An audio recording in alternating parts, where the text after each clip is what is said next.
সব সময় একই রকম মাছের ঝোল খেতে কারই বা ভালো লাগে। মাঝে মাঝে বাড়িতে বসে যদি অনুষ্ঠান বাড়ির মতো মাছের ঝোল পাওয়া যায় তাহলে কেমন হয়। আমি বাড়িতে এরকম একটি মাছের রেসিপি বানাবো, আর তার জন্য লাগবে আমার কাতলা মাছের পিস, লাগবে আলু, লাগবে এখানে পেঁয়াজ কুচি, কাঁচা লঙ্কা চেরা, পেঁয়াজ টমেটো বাটা, আদা রসুন বাটা, আর লাগবে ধনে জিরে শুকনো লঙ্কার গুঁড়ো, নুন আর হলুদ।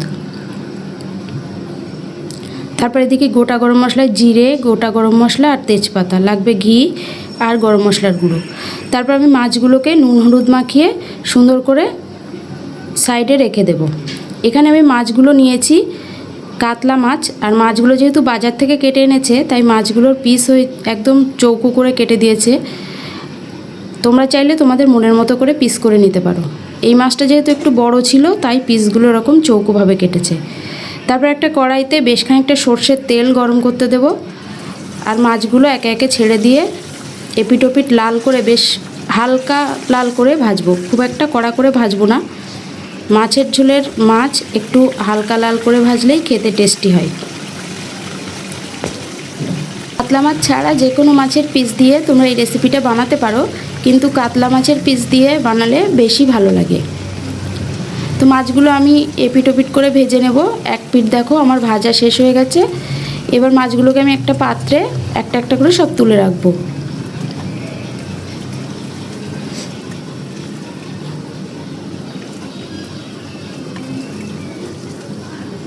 ওই তেলের মধ্যেই কেটে রাখা আলুগুলো ভেজে নেব। এখানে আমি আলুগুলো লম্বা আকারে কেটেছি, আর একটা আলুকে 4 পিস করে নিয়েছি। তোমরা তো সবাই জানো মাছের ঝোলের আলু লম্বা করেই কাটতে হয়। তোমার আলুগুলো দেখো ভাজা হয়ে গেছে। একইভাবে আমি আলুগুলোকেও তুলে রাখবো।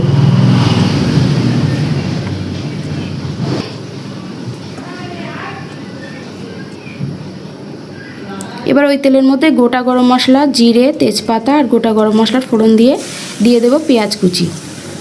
পেঁয়াজ কুচিটা একটু নাড়াচাড়া করে ভাজা ভাজা হয়ে গেলে দিয়ে দেবো পেঁয়াজ টমেটো বাটার যে পেস্টটা ছিল সেই পেস্টটা। তারপর এটাকেও আবার একটু নাড়াচাড়া করে ভাজা ভাজা করে নেব। তারপর দেবো আদা রসুন বাটা। আদা রসুন বাটাটাও ভালোভাবে নাড়াচাড়া করে আদা রসুন আর পেঁয়াজের গন্ধটা চলে গেলে একটু সামান্য জল দিয়ে কষিয়ে নেব। এরপর দিয়ে দেবো সমস্ত গুঁড়ো মশলা।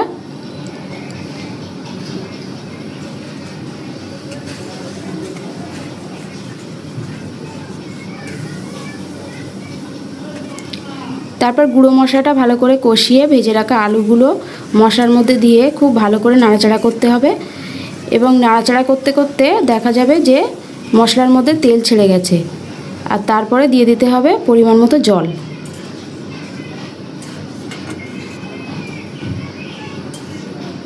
এবার একটু ঢাকা দিয়ে রাখবো। তারপর ঢাকা খুলে ঝোলের জল ফুটে আসলে ওর মধ্যে ভেজে রাখা মাছগুলো সব ছেড়ে দেব।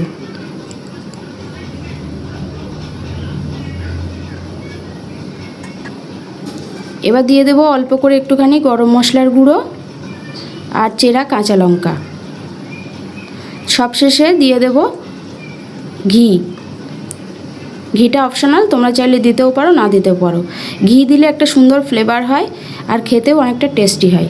এরকম সুন্দর মাছের ঝোল যদি বাড়িতে বসেই পাওয়া যায় তবে খাওয়ার সময় মনে হয় যেন বিয়েবাড়ির মতো ফিল পাচ্ছি। আর বাড়িতে বড় ছোট সবাই খুব খুশি হয়ে যায়। তোমরা চাইলে এইভাবে বানিয়ে দেখতে পারো, খুব টেস্টি হয়। গরম গরম ভাতের সাথে দুপুরবেলা এর থেকে ভালো খাবার আর কিছু হয় না।